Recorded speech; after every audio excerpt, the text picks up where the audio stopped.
Bueno, muy bien, mis amados hermanos, continuamos con nuestro estudio del Evangelio de Juan, ¿cierto? Hoy vamos a estudiar el capítulo 5. Venimos estudiando desde hace ya algunos domingos atrás el capítulo 5 y vamos a estar leyendo del verso 30 al verso 47. Todos abran su Biblia para que puedan seguir la lectura. Dice así la palabra del Señor. No puedo yo hacer nada por mí mismo.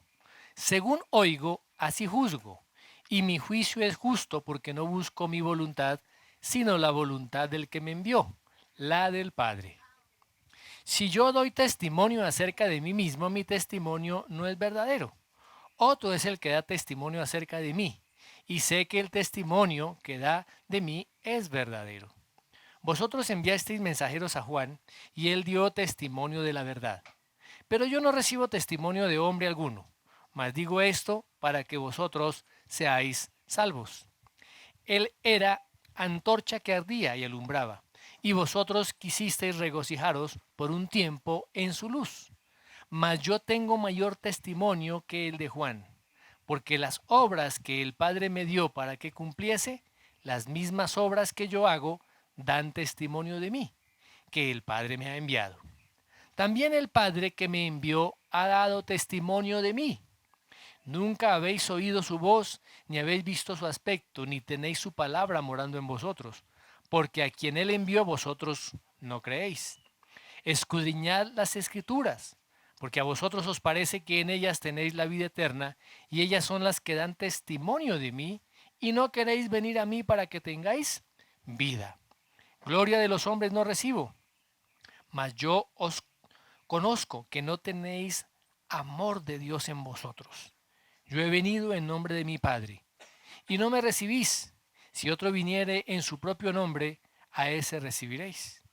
¿Cómo podéis vosotros creer, pues recibís gloria los unos de los otros, y no buscáis la gloria que viene de Dios único? No penséis que yo voy a acusaros delante del Padre. Hay quien os acusa, Moisés, en quien tenéis vuestra esperanza. Porque si creyeseis a Moisés, me creerías a mí, porque de mí escribió él. Pero si no creéis a sus escritos, ¿cómo creeréis a mis palabras? En este tema, eh, en estos versículos, en este texto, el Señor Jesucristo continúa eh, enseñando y refutando todo lo que los fariseos le estaban increpando. ¿Recuerdan?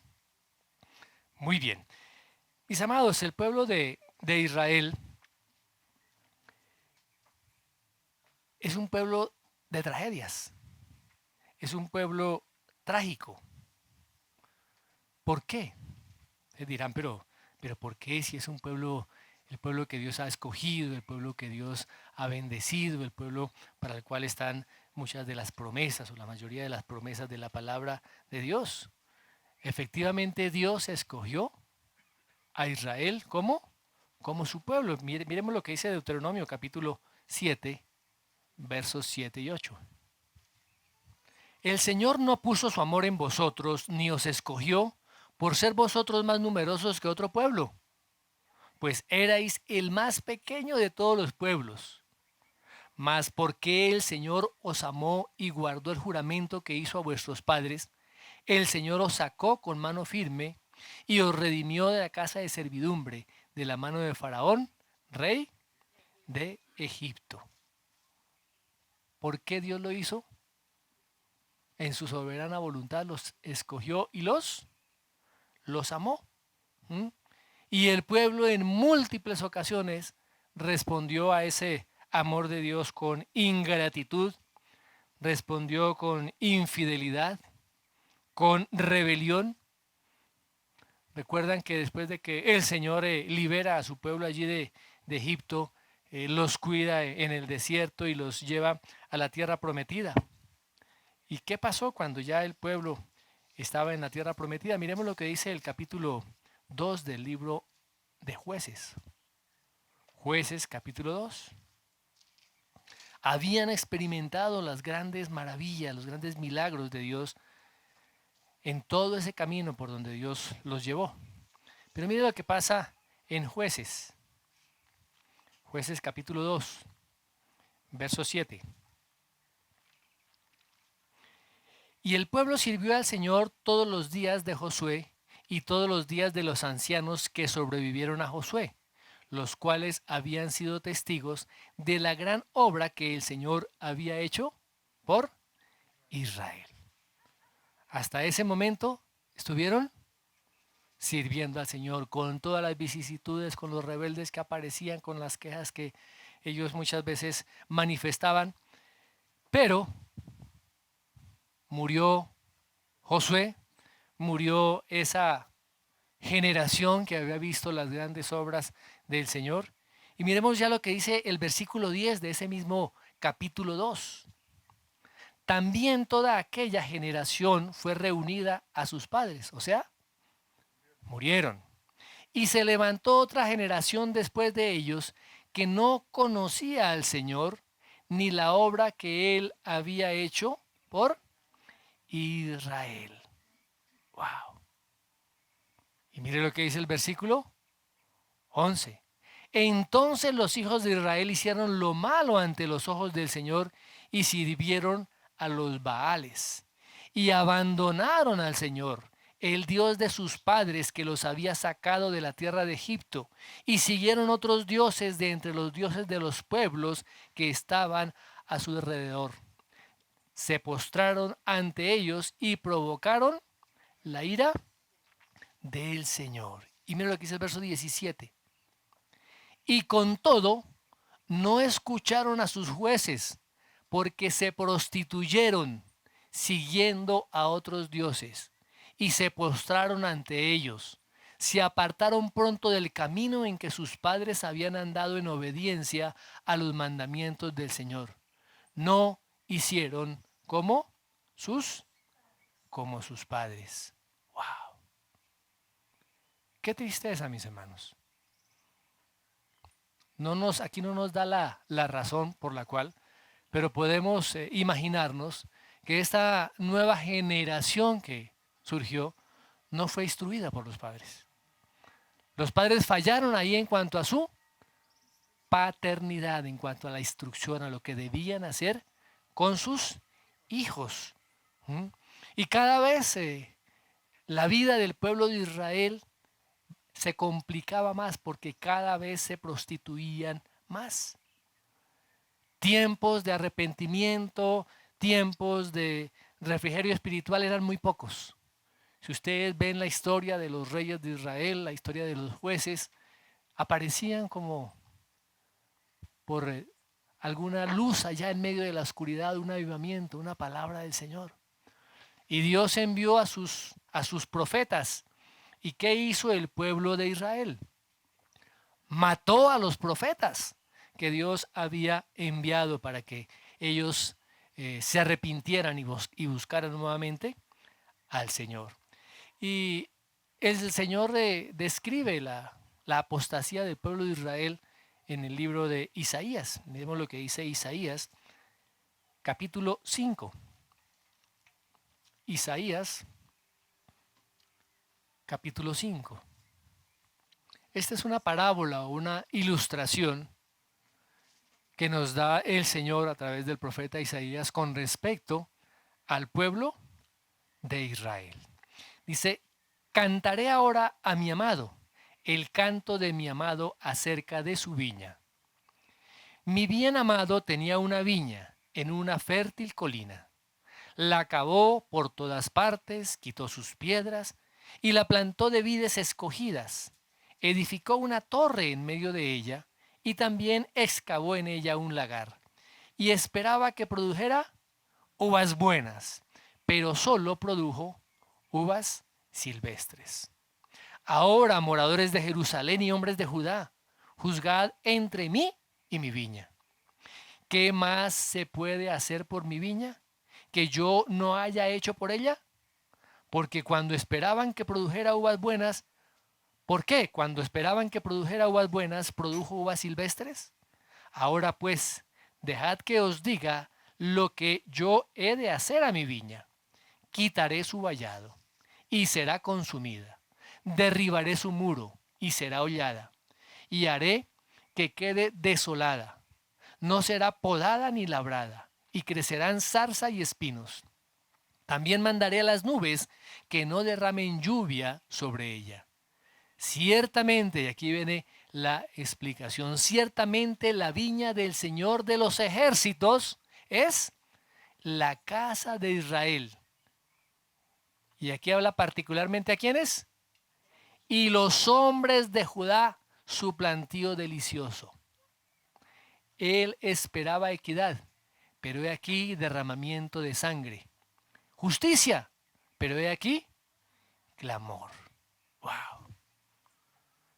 ¡Qué parábola tan dura! Aquí el Señor es el amado, el que siembra esa viña. Y el pueblo de Israel es esa viña. Una viña que fue sembrada con mucho cuidado, de buena cepa, que fue custodiada, se pusieron cercas al lado de ella, se quitó toda la piedra, se preparó la tierra adecuada, se hizo un lagar, todo estaba listo, preparado en excelencia para que esas vides produjeran fruto bueno, buenas uvas. Pero ¿qué sucedió? Dio uvas silvestres. El pueblo de Israel, bendecido por Dios, escogido por Dios, amado por Dios, vez tras vez se rebeló en contra de Dios. Vez tras vez despreció los mandamientos del Señor. Prefirió seguir a otros dioses. No fue obediente a la palabra del Señor. Al profeta Jeremías también veamos cómo da una reprensión, una acusación muy, muy fuerte. Jeremías 3. Jeremías 3. Estoy leyendo en la versión de la Biblia de las Américas. Jeremías 3:20. Ciertamente, otra parábola, otra analogía. Ciertamente como una mujer se aparta pérfidamente de su amado, así habéis obrado pérfidamente conmigo, oh casa de Israel, declara el Señor. Y ahí más adelantico, en el capítulo 5, versos 11 y 12. Porque la casa de Israel y la casa de Judá ha obrado pérfidamente conmigo, declara el Señor. Han mentido acerca del Señor. Dijeron, Él no existe. Negaron la existencia de Dios. Ninguna calamidad vendrá sobre nosotros y no veremos ni espada ni hambre. Wow. En vez de servir al Señor de todo corazón, el pueblo de Israel se apartó. Se apartó. ¿Y qué más hicieron? Miren lo que dice Malaquías también. Malaquías, capítulo 2.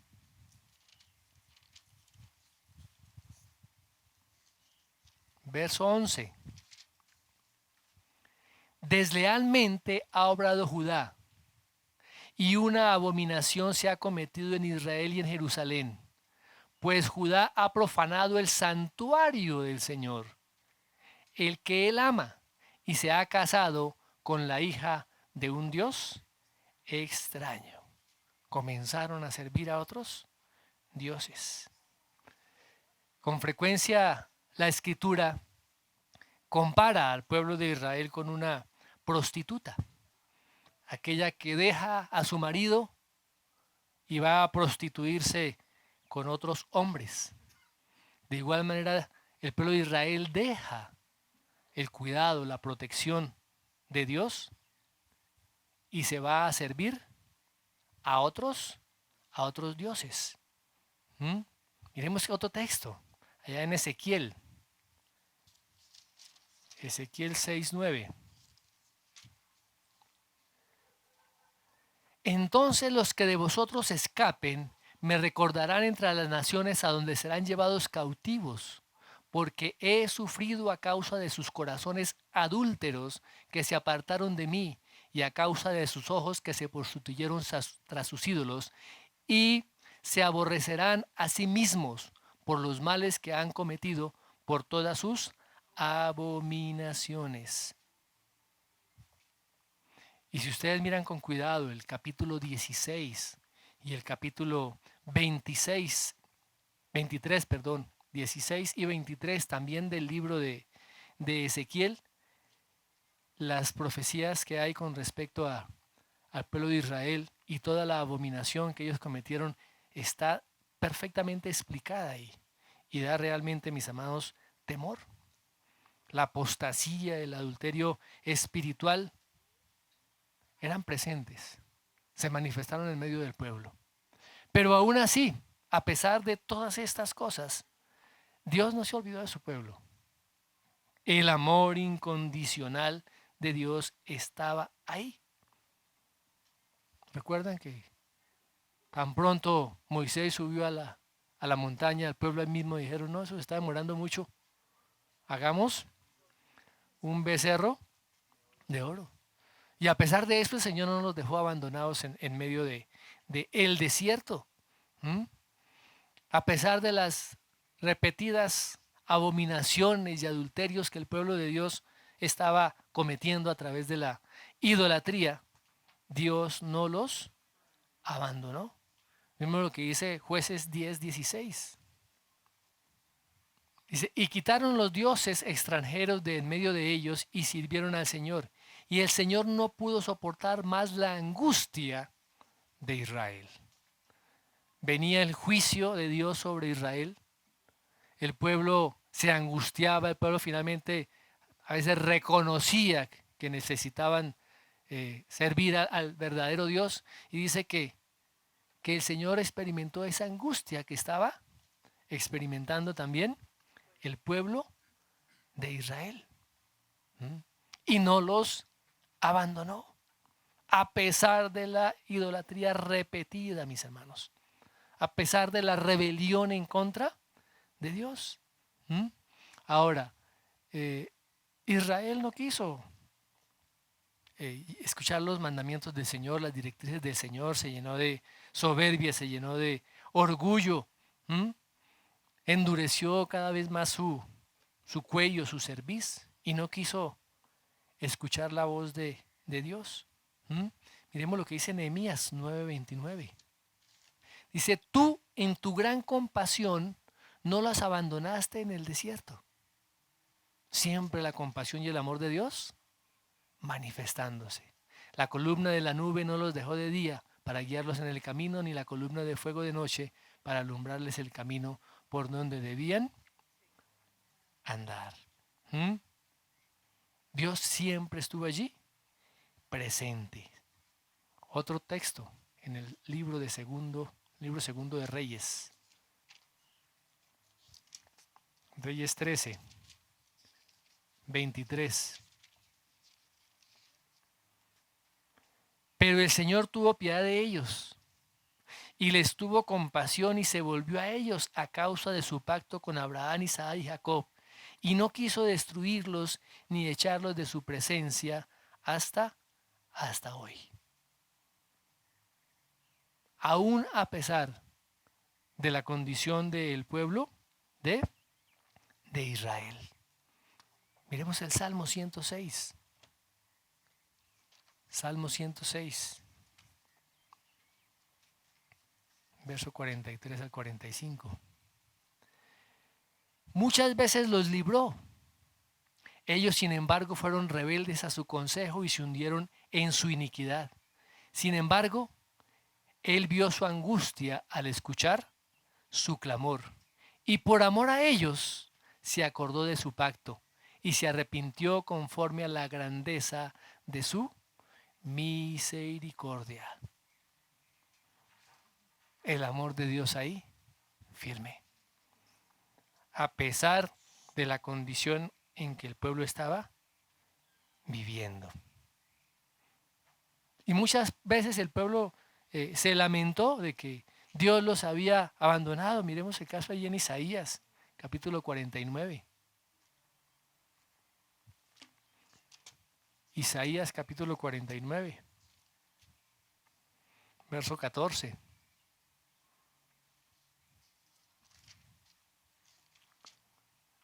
Pero Sión dijo, el Señor me ha abandonado, el Señor se ha olvidado de mí. ¿Y cómo responde el Señor? Dice, ¿puede una mujer olvidar a su niño de pecho sin compadecerse del hijo de sus entrañas? Aunque ellas se olvidaran, yo no te olvidaré. He aquí, en las palmas de mis manos te he guardado, te he grabado, perdón. Tus muros están constantemente delante de mí. Tus edificadores se apresurarán, tus destructores y tus devastadores se alejarán de ti. Levanta alrededor tus ojos y mira. Todos ellos se reúnen, vienen a ti. Vivo yo, declara el Señor, que a todos ellos como joyas te los pondrás y te ceñirás con ellos como una novia. Nuevamente, otra vez las promesas de Dios para su pueblo. Pero parece que uno de los ejemplos más vívidos es el ejemplo que el Señor manifiesta a través de el profeta Oseas. Dios le dice que tiene que ir a casarse con una mujer prostituta, con Gomer, ¿recuerdan? Una esposa infiel. ¿Mm? Y a través de esa propia experiencia del profeta, él manifiesta el Señor toda el dolor que le produce y que su pueblo amado, su pueblo escogido, vez tras vez se aparte de él y se va y se prostituya con otros dioses. ¿Mm? Miremos un texto que se encuentra allí en Jeremías capítulo 31,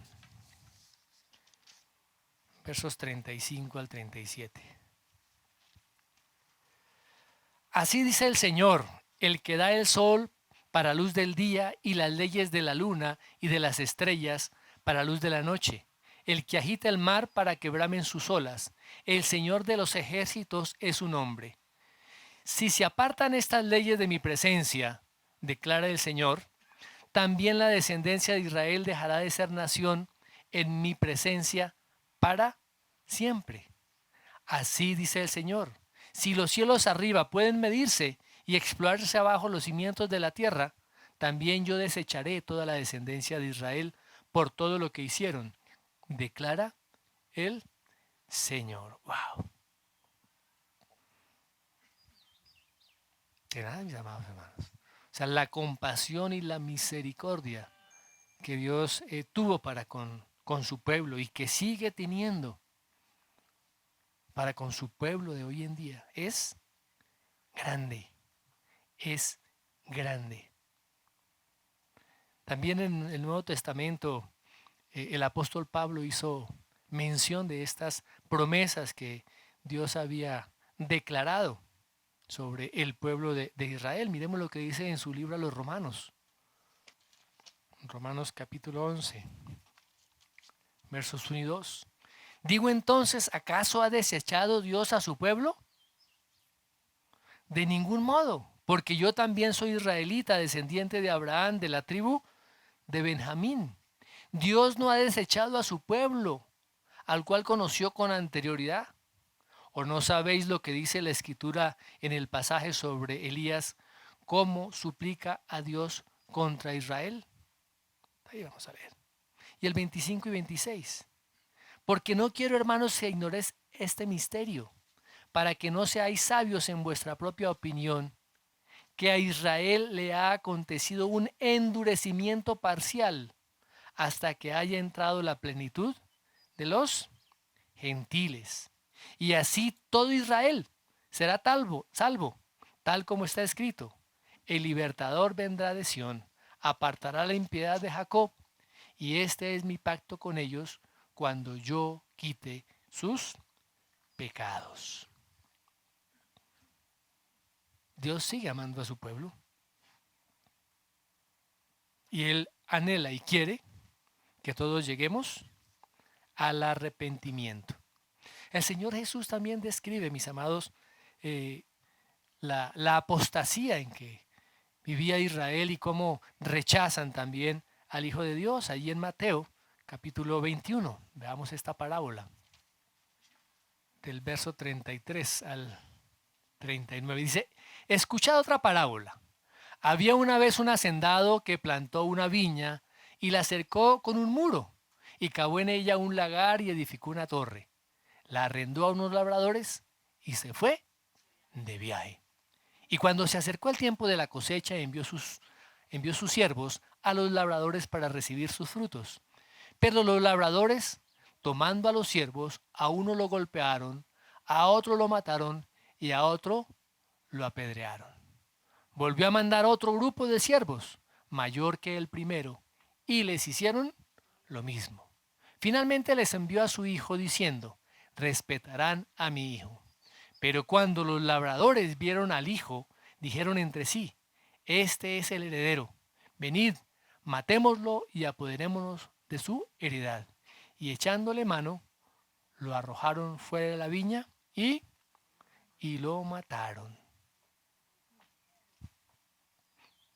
Pero aún eso no hizo que Dios se apartara de su pueblo. No, aún eso, mis hermanos. ¿Mm?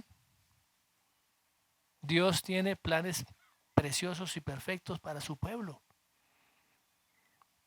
Y nosotros como pueblo de Dios debemos entender esto, mis amados hermanos. Entender quién es Jesucristo.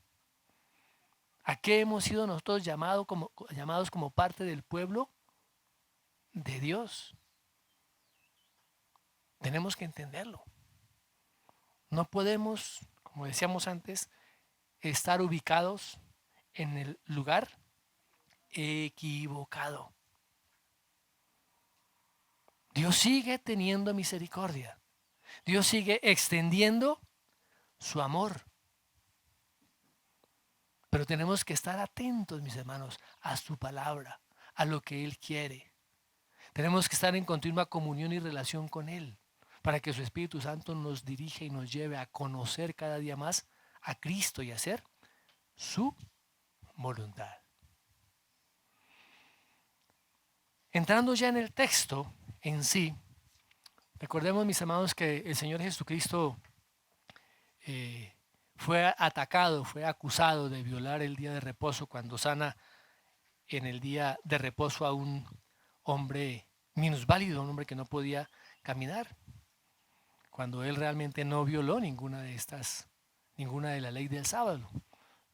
Lo que había sucedido era que los rabinos habían adicionado una cantidad de tradiciones alrededor de ese mandamiento de guardar el sábado. Y el Señor deja muy en claro desde que comienza a hablar con ellos, diciendo que Él era igual a Dios. Lo vimos, ya lo hemos visto en varias charlas anteriores. Y en el versículo 30, el que comenzamos a leer hoy, Él resume, por así decirlo, esa igualdad del Señor Jesucristo con el Padre. Dice que Él no actúa por sí mismo. Siempre está funcionando, está actuando en completa armonía con el Padre. ¿Mm? Lo acusaron a Él de ser un malhechor. ¿Mm? Lo acusaron de que echaba demonios por el poder de Satanás. Y el Señor Jesucristo le dice, oiga, mi juicio es justo. Dice, porque yo no busco hacer mi propia voluntad, sino la voluntad del que me envió. Estaba en perfecta armonía con la voluntad del Padre. Perfecta armonía. Ahora, aquí podemos preguntarnos, ¿nuestra vida y las cosas que hacemos están en armonía con lo que Dios quiere? Ustedes tienen la completa y certeza total de que su vida la está llevando a cabo según la voluntad del Padre. ¿O hay dudas? O no sé si si estoy haciendo esto según lo que Dios quiere o estoy haciendo esto en contra de la voluntad de Dios. ¿Mm? Aquí el Señor Jesucristo está diciendo, yo hago totalmente la voluntad del Padre, no busco mi propia voluntad. Y Él sigue diciendo, si yo doy testimonio acerca de mí mismo, mi testimonio no es verdadero. No quiere decir que que Él hablara de sí mismo, que esa palabra no fuera confiable. ¿Mm? Lo que estaban diciendo los judíos era que su propio testimonio no era suficiente. Recuerdan que en el Antiguo Testamento era necesario que se dieran 2 o 3 testigos para afirmar alguna cuestión. Muy bien. Pero en estos versículos, ya desde el 33 al 47, el Señor está dando algunas afirmaciones, algunas confirmaciones que corroboran de que Él es el Hijo de Dios. Y vamos a ver cuáles son. Básicamente son 4. El primero se encuentra en los versículos 33 al 35. El testimonio de Juan el Bautista. Dice, vosotros enviasteis mensajeros a Juan, y él dio testimonio de la verdad, pero yo no recibo testimonio de hombre alguno, mas digo esto para que vosotros seáis salvos. Él era antorcha que ardía y alumbraba, y vosotros quisisteis regocijaros por un tiempo en su luz. ¿A qué fue enviado Juan? ¿Cuál era el propósito por el cual Juan fue enviado? Preparar el camino del Señor, preparar a la nación de Israel para la llegada de el Mesías. Y Juan tenía que identificar quién era el Mesías y comunicarlo al pueblo. ¿Mm? Y Juan mismo lo afirma ya en el primer capítulo del Evangelio de Juan, capítulo 1, verso 15. Dice, este es de quien yo decía, el que viene después de mí es antes de mí, porque era primero que yo. Y en ese capítulo 1, Juan sigue reafirmando, este es el Cordero de Dios que quita el pecado del mundo. Este es de quien yo dije, viene uno después de mí, un varón que era primero que yo. Sigue afirmando y declarando al pueblo que el Mesías había llegado. Y los fariseos, las autoridades religiosas, enviaron una delegación a preguntarle a Juan. Y el Señor dice que Juan dio testimonio de la verdad. Juan dio testimonio. Léanse todo el capítulo 1 de Juan. Ya lo hemos compartido también. Entonces Juan está respaldando, mis hermanos, esas afirmaciones de que el Señor Jesucristo es el Mesías, el Cristo. Ahora, Juan era considerado como un profeta. 400 años estuvo el pueblo de Israel en silencio, no se levantó profeta. Y cuando se levanta Juan, las autoridades religiosas comenzaron a ver la importancia que estaba tomando Juan en medio del pueblo de Israel. Entonces, por eso fue que le enviaron esa delegación para escuchar lo que él tenía que decir. Ahora, aunque el Señor Jesús dice, mire, yo no dependo del testimonio humano. Yo no dependo del testimonio de hombres. Aunque Juan había dado testimonio y había sido enviado específicamente para dar testimonio de la verdad y para preparar el camino, para preparar al pueblo de Israel para la venida de el Mesías. Muy bien. Ahora, mis amados, el segundo punto, que es otro testimonio, son las obras que el Señor Jesucristo realizó. Miremos versículo 36. Dice, mas yo tengo un mayor testimonio que el de Juan. O sea, Juan era un testimonio. Pero yo tengo mayor testimonio que el de Juan. Porque las obras que el Padre me dio para que cumpliese, las mismas obras que yo hago, dan testimonio de mí, que el Padre me ha enviado. ¿El testimonio de Juan era importante? ¿Tenía peso? Claro que sí, ¿cierto? Claro que sí. Pero tiene un testimonio, dice el Señor, un testimonio más grande. ¿Cuál es ese testimonio? ¿Mm? Las obras que el Señor Jesucristo hacía. Miremos lo que dice Hechos 2:22. Varones israelitas, escuchad estas palabras. Jesús el Nazareno, varón confirmado por Dios entre vosotros. ¿Con qué? Con milagros, prodigios y señales que Dios hizo en medio vuestro a través de él, tal como vosotros mismos sabéis. A través de las señales, de los milagros y de los prodigios, el Señor Jesucristo estaba confirmando su divinidad. Estaba diciendo, yo soy Él, el Cristo. ¿Recuerdan cuando tuvo el encuentro con Nicodemo? ¿Sí recuerdan? Dice, ¿qué le dice Nicodemo? Rabí, sabemos que tú has venido de Dios. ¿Por qué?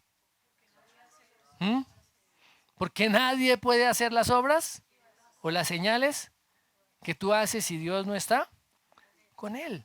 ¿Mm? O sea, las obras que el Señor Jesucristo realizó, las obras que vienen directamente de el Padre, dan testimonio de la deidad del Señor Jesucristo.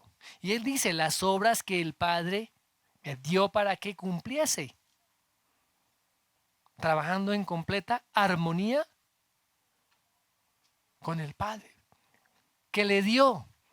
Acordémonos que cuando el Señor Jesucristo se hace hombre, se encarna, Él se despoja voluntariamente de todos sus atributos sobrenaturales.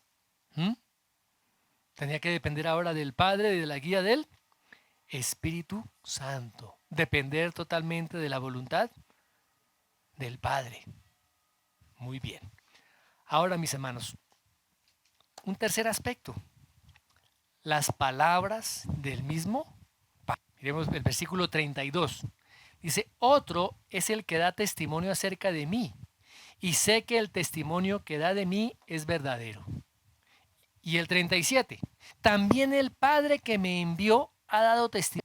Nunca habéis oído su voz, ni habéis visto su aspecto, ni tenéis su palabra morando en vosotros, porque a quien él envió vosotros no creéis.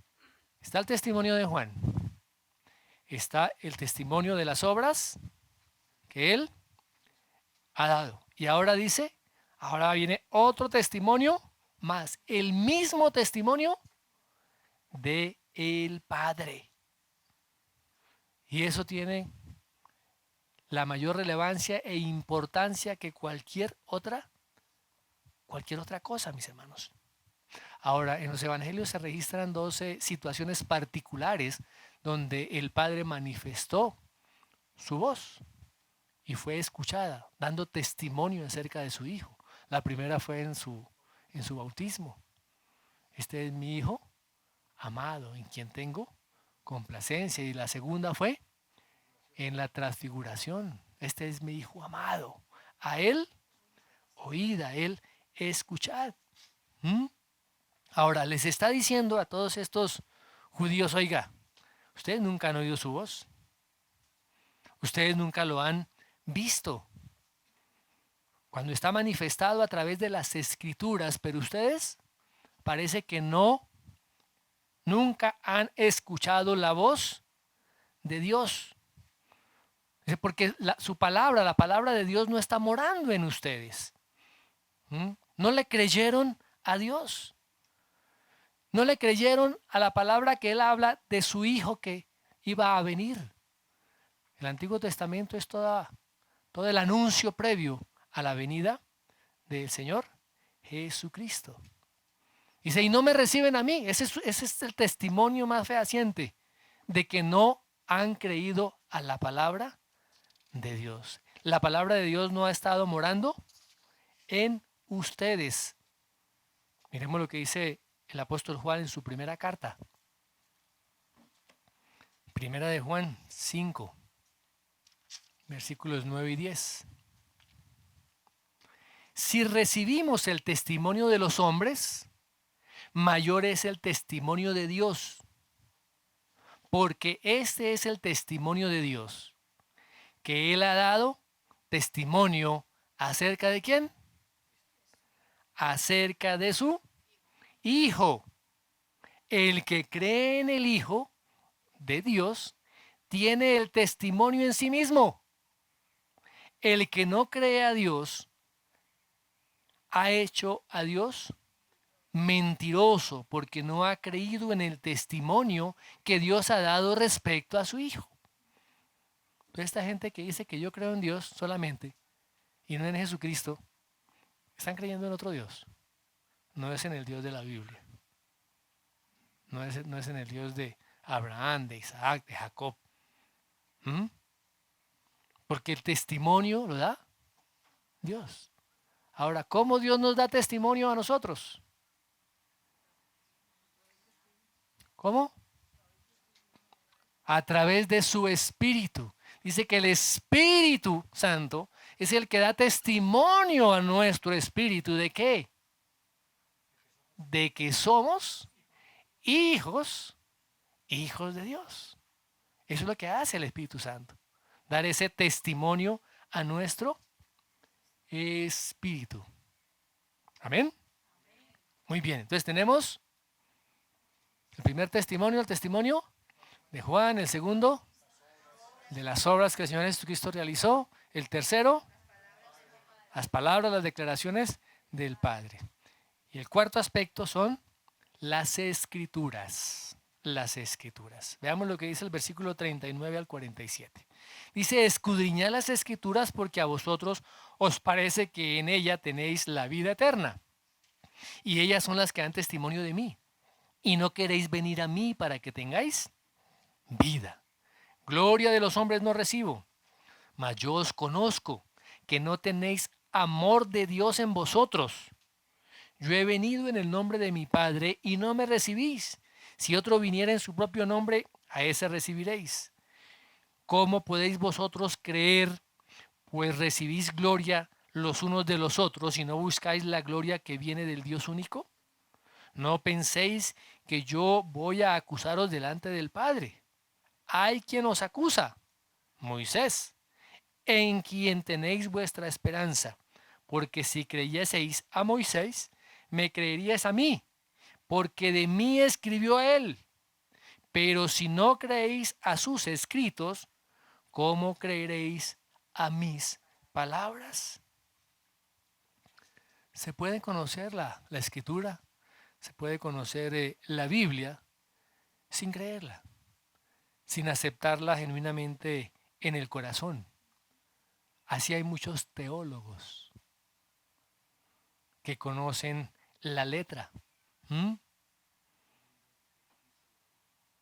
Pero si no hay, mis amados hermanos, esa aceptación en el corazón, lo que el Espíritu Santo hace en nosotros, que abre nuestro entendimiento y nos da la luz del Evangelio de Cristo, pues no va a ser posible. Y aquí el Señor le está diciendo: mire, ustedes estudian las Escrituras, ¿cierto? Ustedes están buscando en las Escrituras ese medio de salvación. Pero ustedes creen que la salvación viene a través de las obras que ustedes están realizando. Están buscando la vida eterna, pero están buscando la vida eterna por otros medios que no están en la Escritura. Han tomado la Escritura y han adicionado y han tergiversado y han cambiado y han hecho una cantidad de cosas. Por eso el Señor Jesucristo le dice: mire, ustedes lo que están haciendo es siguiendo mandamientos de hombres. Todo lo que los rabinos habían adicionado a la ley del Señor. Y eso se lo querían aplicar al pueblo cuando ellos mismos, cuando los mismos sacerdotes, los fariseos, los saduceos, no querían ni siquiera, dice, con un dedo tocar esas cargas. ¿Mm? Hay un teólogo que dice esto: feliz aquel que lee las Escrituras si convierte estas palabras en acciones. Feliz aquel que lee las Escrituras si convierte las palabras en acciones. El Evangelio, mis hermanos, nos lleva a una transformación de nuestra vida. Y cuando nuestra vida es transformada, nacemos de nuevo, nuestras acciones comienzan a ser también transformadas. Nuestra mente comienza a ser renovada por la palabra del Señor. Y por ende, ahora lo que pensamos se manifiesta a través de lo que nosotros hacemos. A través de nuestras obras. ¿Recuerdan que la vez pasada hablamos de las obras en el juicio? Que cómo se manifiesta, cómo van a ser juzgadas las personas por las obras. Porque las obras son una evidencia si esta persona realmente era cristiana o no lo era. Ahora,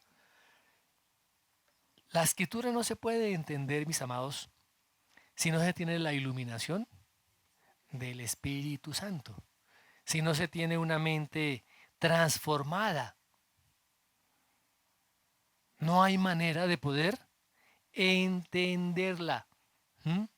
Recordemos que el celo de los judíos por la palabra, por la escritura, era de admirar. Pero no querían ir al autor de esa palabra, al que estaba manifestando la vivencia, el Dios hecho carne, al Señor Jesucristo. Por eso dice, no quieren venir a mí, que soy la única fuente de la vida eterna. Entonces ellos se aferraban a todo un sistema, sistema de obras, un sistema de obras, mis hermanos, para justificarse a sí mismos. Se estaban justificando a sí mismos. Creían que con justificarse a sí mismos podían ser salvos, tener la vida eterna. Pero miren lo que dice Romanos, el apóstol Pablo de Romanos, allá en el capítulo 10.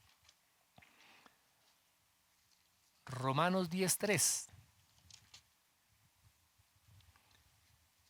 Dice, pues desconociendo la justicia de Dios, ¿cómo es que somos justificados por Dios?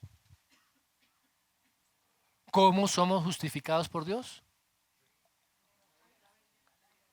Por medio de la fe en nuestro Señor Jesucristo, en la obra que el Señor Jesucristo hizo. Recuerden, se imputa la fe sobre nosotros. O sea, somos declarados justos. Somos declarados justos. Pero miren lo que dice el apóstol aquí. Dice, pues desconociendo la justicia de Dios y procurando establecer la suya propia, no se sometieron a la justicia de Dios. Porque Cristo es el fin de la ley para justicia a todo aquel que cree. O sea, la justicia propia, por más de una persona sea muy buena, sea muy piadosa, haga las obras más excelentes, sea un hombre que da ayuda, un filántropo, eso no lo va a hacer salvo. Porque solamente podemos ser justificados a través de la misma justicia o el medio que Dios ha determinado para justificarnos a nosotros, que es la obra del Señor Jesucristo, mis hermanos. ¿Qué dice Filipenses 3:9?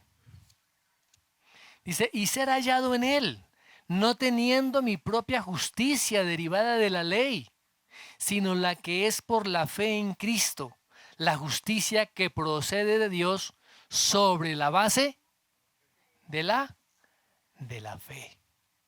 Wow. La religión no salva a nadie. Nuestra propia justicia no nos justifica delante de Dios. Y el Señor Jesús conocía el corazón de los hombres. Dice, el amor de Dios no está en ustedes. Sí, ustedes estudian las escrituras y todo. Pero ni siquiera el amor de Dios está en ustedes. Y recuerdan que el Señor cita, dice, este pueblo apenas de labios me honra, pero su corazón está lejos de mí. ¿Por qué? Dice, porque están enseñando doctrinas y mandamientos de hombres. Pero ¿dónde queda la misericordia? ¿Dónde queda la bondad? ¿Dónde queda la justicia hacia los demás? ¿Dónde? Tremendo, mis hermanos. ¿Mm? Bueno, muy bien. Ahora, dice que el Señor Jesús viene en nombre de el Padre, que Él no vino en su propio nombre. Y no estuvo el pueblo de Israel dispuesto a recibirlo. Ustedes sabían que eh, en la historia del pueblo de Israel se habla de que han identificado los historiadores a más de 66 Mesías. ¿Sí sabían eso? Yo tampoco, pero ya vi. ¿Mm? Personas que han venido supuestamente en nombre de Dios, pero que no eran el Mesías. El último de ellos fue Simón Bar Kokhba. Pensaban que era el Mesías. Y fue cuando vinieron los ejércitos romanos y acabaron con ellos. Pero en Jesucristo, mis hermanos, el Señor Jesucristo dio testimonio a través de su propia vida, a través de las acciones, a través de la palabra que el Padre declaró sobre él. Y todos los escritos del Antiguo Testamento dan testimonio de él. Y eso era lo que el pueblo de Israel no veía. ¿Mm? No veía. Se estaban dando la gloria los unos a los otros. Por eso habla de la gloria que se dan los unos a los otros. No se humillaban a creer en el Señor Jesucristo. Y dice el Señor Jesucristo, la gloria que realmente es válida es la gloria del Padre. ¿Por qué estaba este pueblo viviendo en esas condiciones? Porque estaban ciegos. Mire lo que dice el apóstol Pablo en su segunda carta a los Corintios, capítulo 4, verso 4. Miremos desde el verso 3. Dice, y si todavía nuestro evangelio está velado, para los que se pierden está velado, en los cuales el Dios de este mundo ha cegado el entendimiento de los incrédulos. ¿Para qué? Para que no vean el resplandor del evangelio de la gloria de Cristo, que es la imagen de Dios. Porque no nos predicamos a nosotros mismos, sino a Cristo Jesús como Señor, y a nosotros como siervos vuestros por amor de Jesús. Pues Dios, que dijo que de las tinieblas resplandeciera la luz, es el que ha resplandecido en vuestros corazones para iluminación del conocimiento de la gloria de Dios en la faz de Jesucristo. ¿Qué hace la gloria de Dios? Alumbra el rostro del Señor Jesucristo. Y el Señor Jesucristo es el Evangelio. Ahora esa luz de ese Evangelio viene a nosotros. Por eso una persona que no tiene la luz del Evangelio de Cristo puede ir a la iglesia, puede asistir a la iglesia, pero no hay una vivencia diaria en su propia vida, porque todavía está viviendo en tinieblas. Y el Señor Jesús está aquí acusando precisamente a estos líderes religiosos. Dice, yo no los voy a acusar. Ahí tienen quien los acuse. ¿Quién? Moisés. Moisés. El pueblo de Israel tenía a Moisés como uno de sus más grandes líderes y personajes históricos. Y él dice, mire, es que Moisés escribió acerca de mí, dice el Señor Jesucristo. Todo el Antiguo Testamento, los Pentateuco, hablan acerca de mí. O sea que estas personas ignoraban, mis hermanos, la evidencia que estaba en el Antiguo Testamento acerca de Jesús, acerca de el Mesías. ¿Mm? Tampoco entendían cuál era el propósito de la ley. ¿Cuál era el propósito de la ley? Ya en varias ocasiones lo hemos manifestado. ¿Cuál es el propósito de la ley? ¿Cómo? Manifestar, ¿cierto? El pecado que hay en cada uno de nosotros. La ley revela ese pecado que está en cada uno de nosotros. Y a través de la ley nos muestra que somos totalmente incapaces para nosotros salvarnos por medio de esa ley. ¿Mm? Pablo dice, mire, la ley es un ayo. La ley es ese tutor que los va a llevar a Cristo. Cuando el hombre se da cuenta de su propia necesidad y de su propia incapacidad, cuando se da cuenta de lo pecador que es, eso también lo hace el Espíritu Santo. La palabra dice que el Espíritu Santo dará convicción de pecado. Cuando sucede eso en la persona, cuando sucede eso en el hombre, ¿sí? Está expuesto delante de la ley. La ley me está acusando.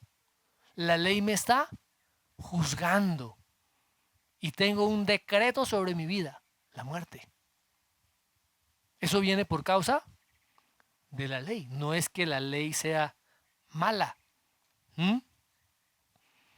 La ley nos muestra nuestra propia condición y es cuando recurrimos a Cristo. Y ahí es cuando somos justificados por medio de la fe. ¿Qué dice Gálatas 3:24? Miremoslo. Dice, de manera que la ley ha venido a ser nuestro ayo para conducirnos a Cristo, a fin de que seamos justificados por por la fe. La fe es la que nos justifica, la fe en Cristo Jesús. ¿Mm? Y entonces todas estas personas, mis hermanos, que religiosos y el mismo pueblo de Israel, ¿mm? realmente no creían en los escritos de Moisés, porque tampoco creían en las palabras de Cristo. Si hubieran creído en las palabras de Moisés, también hubieran creído en las palabras del Señor Jesucristo. Y aquí hay un autor que dice lo siguiente con respecto a esto. Si estos, quienes decían ser discípulos de Moisés, quienes honraban sus escritos como las escrituras sagradas, quienes tenían una reverencia casi supersticiosa por la letra de la ley, en realidad no creían las cosas que Moisés había escrito y que eran el objeto constante de su estudio, ¿hay alguna probabilidad de que creyeran las palabras habladas del Señor Jesús? De ahí la importancia, mis amados hermanos, de recibir la palabra. Es Dios el que nos habla a través de su palabra. De recibir todo el testimonio del Antiguo Testamento. No es que haya pasado de moda y que ya no, que ahora estamos en el Nuevo Testamento. El Nuevo Testamento da testimonio de Cristo. El Nuevo Testimonio nos lleva a conocer al Mesías. Y en el Nuevo Testamento ese Mesías es revelado, es mostrado como el Hijo del Hombre. Tenemos que comprender eso. Tenemos que entender eso. Así que quienes rechazan las enseñanzas de Moisés acerca del Señor Jesucristo, pues van a tener que enfrentarse al juicio de Dios. Miremos lo que dice Lucas, ya para terminar. Lucas capítulo 16. ¿Recuerdan ustedes la parábola del rico y Lázaro, no? Lo que le dice el rico a Abraham. Dice, entonces él dijo, te ruego pues, Padre, que lo envíes a la casa de mi padre. 27. Pues tengo 5 hermanos, de modo que Él los prevenga para que ellos no vengan también a este lugar de tormento. Pero Abraham dijo, ellos tienen a Moisés. Ellos tienen a Moisés y a los profetas, que los oigan. Y él dijo, no, padre Abraham, sino que si alguno va de ellos de entre los muertos, se arrepentirán. Mas Abraham le contestó, si no escuchan a Moisés y a los profetas, tampoco se persuadirán si alguno se levanta de entre los muertos. Y el Señor Jesucristo se levantó de los muertos. Y aún así, no creyeron. Así que el pueblo de Israel rechazó no solamente a Moisés y a Jesús. Antes utilizaron la ley para querer matar al Señor Jesucristo. ¿Sabían? Utilizaron la misma ley para matarlo. Miremos lo que dice Juan 19, perdón. Juan 19, 7. Los judíos le respondieron, nosotros tenemos una ley y según esa ley, él debe morir porque pretendió ser el Hijo de Dios. Habían rechazado el testimonio de Juan, habían rechazado el testimonio mismo de las obras que el Señor Jesucristo realizó, habían rechazado el testimonio que el Padre dio acerca de su Hijo y habían rechazado el testimonio de las Escrituras. ¿Y a dónde los llevó todo esto? A que crucificaran al Hijo de Dios. Miremos nuevamente, aunque ya lo hemos visto, Hechos 2, 23. A este entregado por el plan determinado y el previo conocimiento de Dios, clavasteis en una cruz por manos de impíos y le matasteis. Mis amados hermanos, ¿creemos nosotros realmente que el Señor Jesucristo es el Hijo de Dios? Que solamente a través de Él podemos ser justificados, podemos recibir salvación. Por eso la pregunta que hacíamos la ocasión anterior, ¿quién es el Señor Jesucristo para ti? Eso determina todo. ¿Quién es Cristo para cada uno de nosotros? Eso va a determinar, mis hermanos, cómo vamos a vivir aquí y va a determinar dónde pasaremos la eternidad. Así es que tenemos el testimonio, verás, las mismas palabras del Señor Jesucristo, que están reafirmando su deidad, que están declarando que Él y el Padre son uno. Están declarando que es el Hijo del Hombre, que están declarando que es el Salvador y el Juez, que están declarando plenamente que tiene el testimonio de Juan, de las obras,